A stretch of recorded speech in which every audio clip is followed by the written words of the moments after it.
아침 말씀 제목은 그의 아들에게 입맞추라입니다.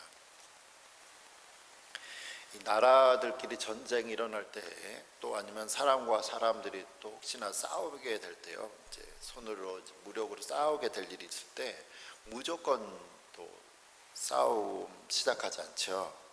상대방과 싸워서 이길 수 있는지 먼저 좀 확인을 합니다. 그래서 내가 싸워서 저 사람하고 이길 수 있을 것 같다라는 그런 자신감만 또 가지고 전쟁에 나가거나, 아니면 잘못된 판단으로 전쟁에 나가고 싸움을 하면 지지요. 그래서 싸움에 나가기 전에 다 자신과 또 상대방을 아는 것은 중요합니다. 내가 싸워서 상대방과 이길 수 없을 것 같다, 전쟁을 하면 이거 큰일 날 것 같다, 그럼 빨리 수를 써야죠. 오늘 우리가 읽은 시편 2편에서 이 전체 내용은 이렇습니다. 이 세상 사람들이 하나님에 대항하여 싸우려고 하는 모습에 하나님이 비웃으세요. 하나님께서는 하나님을 대신해서 사람들과 싸우실 이 왕을 따로 세웁니다. 이 왕이 바로 예수님입니다. 그리고 하나님은 사람들에게 우주의 창조자이신 하나님과 싸워서 지고 큰 일을 당하기 전에 빨리 하나님이 보내신 왕이신 이 예수님에게 항복하고 순종하라, 그래서 평화를 얻으라고 말씀을 하죠. 이러한 시편 2편 내용을 중심으로 한번 전체를 살펴보겠습니다. 1절과 3절에 보시면, 어찌하여 이방 나라들이 분노하며 민족들이 헛된 일을 꾸미는가. 세상의 군왕들이 나서며 관원들이 서로 꾀하여 여호와와 그의 기름 부음 받은 자를, 예수님이죠, 대적하여 우리가 그들의 맨 것을 끊고 그의 결박을 벗어버리자 하는도다.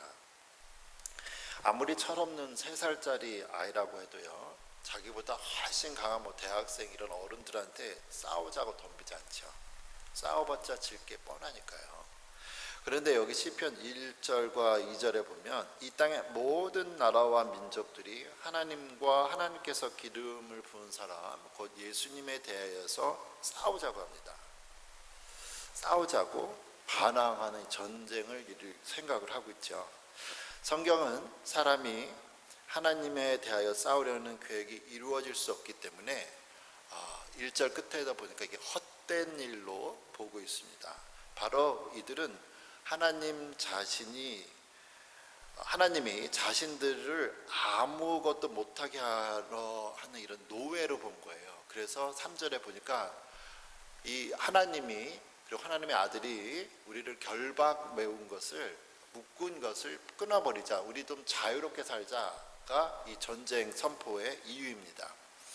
사람들이 왜 하나님과 또 예수님을 그들의 삶의 자유를 제한하는 분으로 생각하고 있는지 보겠습니다.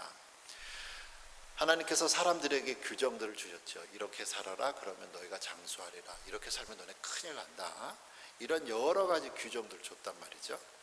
사람들은 하나님께서 주신 규정들이 자기들을 노예로 만든다고 생각을 했습니다. 율법에 묶여 있다고 생각을 한 거예요. 사람들은 자기가 하고 싶은 것을 하고 살고 싶어 했습니다. 하지만 과연 하나님께서 주신 이러한 규칙들이, 율법들이 사람들을 하나님께서 노예로 만들려고 주셨는가? 그렇지 않죠.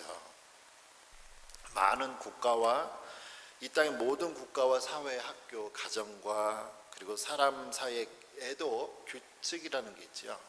규칙은 왜 있죠? 우리를 억압하려고 있는 게 아니라 결국엔 그 규칙 때문에 나를 보호하려고 하는 거죠.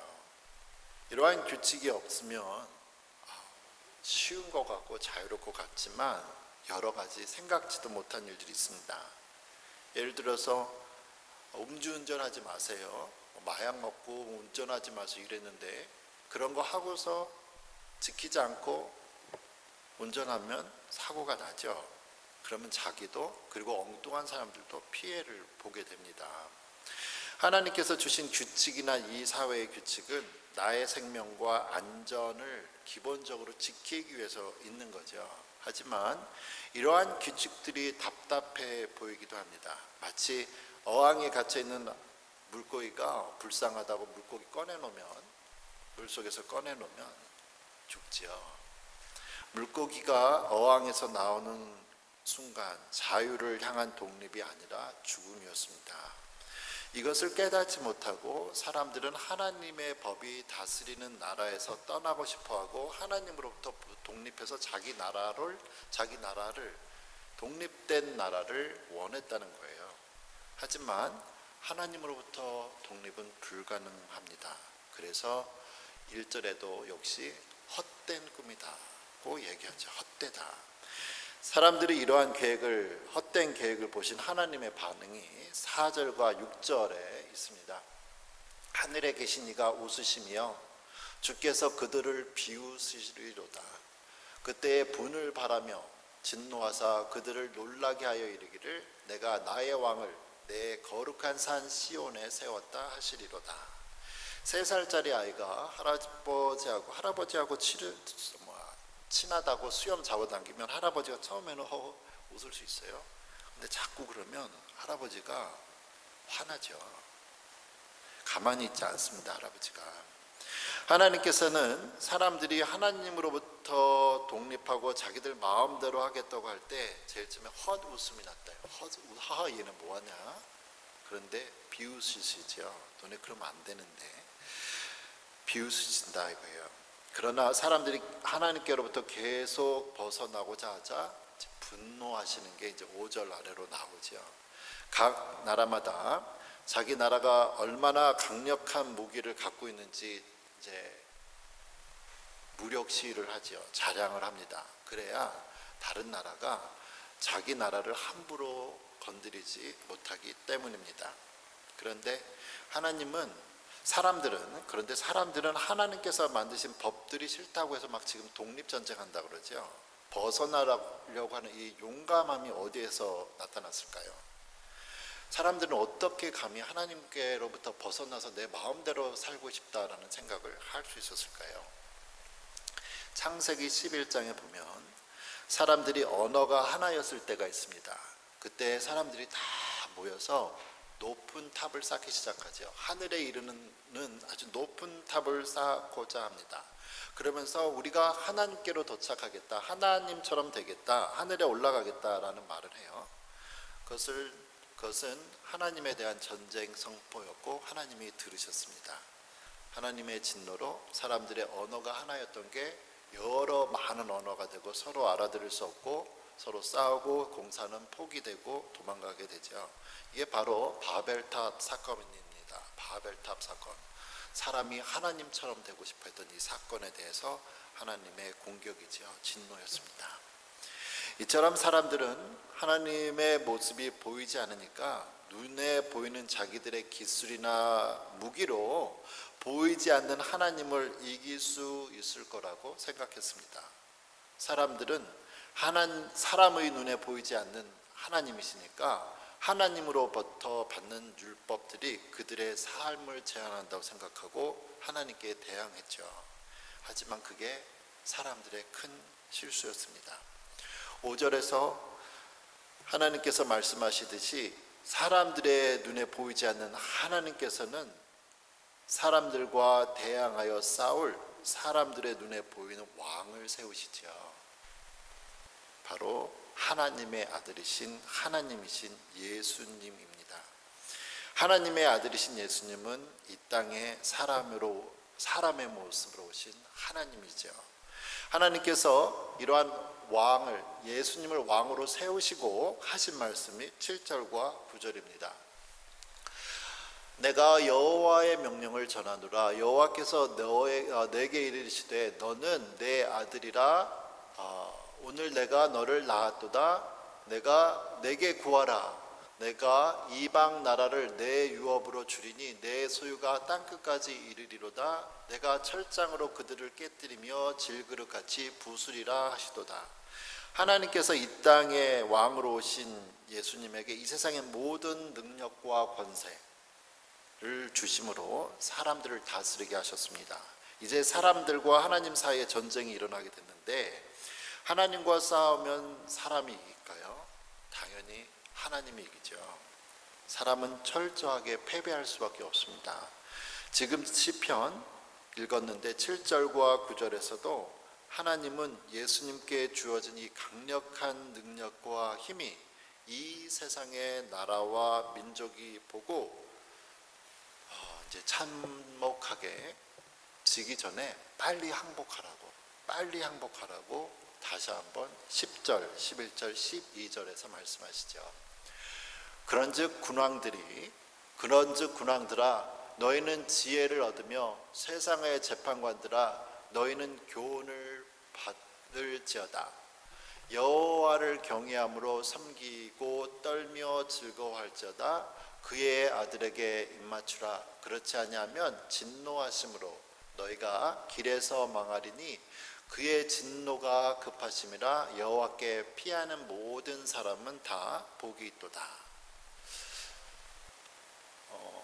예를 들어서 아무리 세상에 아직까지는 미국이 세상에서 제일 강한 군사력을 갖고 있습니다. 혹시나 미국과 대항해서 싸우려고 하는 나라가 있다면 그 나라 정말 큰일 나죠. 큰 아픔을 이제 보게 됩니다. 미국을 일부러 그랬든지 실수로 그랬든지 혹시나 건드렸다면 빨리 사과하고 재발을 방지 않겠다고 약속을 맺는 게 지혜로운 행동이죠. 이처럼 하나님께서도 10절에서 사람들에게 지혜를 얻으라라는 표현, be wise라고 영어는 써 있는데 지혜로라는 거예요. 지금 전쟁이 났는데 너희들이 아무리 똑똑하고 힘세라고 해도 하나님과 싸워서 이기겠느냐? 빨리 항복하라는 얘기예요. 빨리 회개하고 돌아오라고 말을 합니다. 그리고 징계를 받지 말아라.